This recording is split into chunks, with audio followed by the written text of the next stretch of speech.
पाकिस्तान के पहले satellite mission की रवानगी आज। मिशन 6 माह तक चांद के तरफ चक्कर लगाएगा।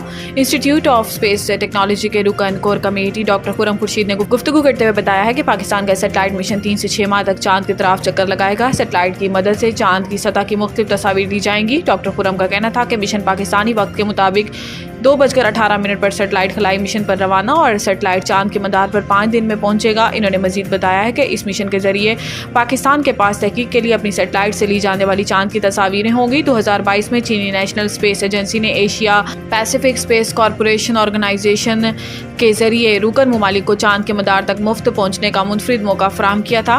पेस्को की पेशकश पर रुकन ममालिक ने अपने मंसूबे भेजे थे। पेस्को के रुकन ममालिक में पाकिस्तान, बांग्लादेश, चीन, ईरान, पेरू, जनूबी कोरिया, थाईलैंड और तुर्की शामिल हैं।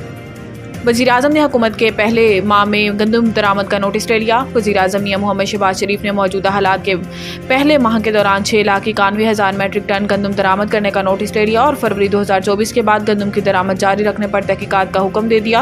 वज़ीर-ए-आज़म ने गंदम की दरामद जारी रखने और LCs खोलने के जिम्मेदारों के तयन की हदायत करते हुए सेक्रेटरी काबीना डिवीजन की सरबराही में कमेटी को 4 रोज़ में तहकीकात करने का हुक्म दिया। कमेटी गंदम का वाफिर स्टॉक मौजूद होने के बावजूद दरामद जारी रखने की जिम्मेदार का तयन करेगी। वज़ीर आला KP ने शेर अफजल के भाई और अपने मुआवन खसूसी खालिद मरवत को ओहदे से हटा दिया। KP हुकूमत की जानिब से जारी एलामिये में कहा गया है कि वज़ीर आला KP ने अपने आइनी इख्तियारात का इस्तेमाल करते हुए खालिद लतीफ़ खान को मुआवन खसूसी बराए वज़ीर आला के ओहदे से डिनोटिफाई कर दिया है। महकमा इंतज़ामिया KP ने मुआवन खसूसी खालिद लतीफ़ खान को डिनोटिफाई करने का एलामिया भी जारी कर दिया। खालिद लतीफ़ खान वज़ीर आला खैबर पख्तूनख्वा के मुआवन खसूसी बराए साइंस एंड टेक्नोलॉजी और इंफॉर्मेशन टेक्नोलॉजी थे।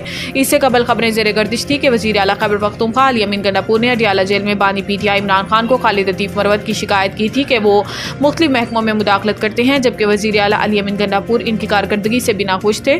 दूसरी जानिब खालिद लतीफ़ खान मरवत के KP काबीना में शामिल होने पर भी PTI में इख्तिलाफ़ात सामने आए थे। ख्याल रहे कि खालिद लतीफ़ खान PTI के मेंबर कौमी असम्बली शेर अफजल मरवत के भाई हैं। सोशल मीडिया बंदिश के हक में नहीं, लेकिन इसे रेगुलेट करने का तरीकाकार होना चाहिए। अता तारड़ का कहना था कि X पर बंदिश निगरान दौरे हुकूमत में लगी। X की बंदिश दुरुस्त अमल नहीं था। किसी भी सोशल मीडिया प्लेटफॉर्म की बंदिश के हक में नहीं हूँ। आइन पाकिस्तान हमें आज़ादी इजहार राय की इजाज़त देता है, लेकिन इसकी भी कुछ हदूद और क़यूद हैं। इनका कहना था कि मेरी ज़ाती राय है कि सोशल मीडिया प्लेटफॉर्म्स को पाकिस्तान में भी दफातर खोलने चाहिए ताकि इनके साथ बेहतर रवाबित कायम हो सकें। विफाकी वज़ीर ने कहा कि X की बंदिश के मामले में हुकूमत पर कोई दबाव नहीं, लेकिन कुछ चीज़ों पर काम करना बहुत ज़रूरी है। ये मामला अदालत में है और विफाकी हुकूमत ने अपने जवाब जमा करा दिया। इनका कहना था कि आपने देखा कि गवादर में हमला हुआ तो कलअदम BLA की सारी तफसीलात X पर फराम की जा रही थी। कलअदम BLA का सारा नेटवर्क X पर मौजूद है। ये लोग बरतानिया और बलूचिस्तान से नेटवर्क चला रहे हैं और शरंगेज़ी फैला रहे हैं।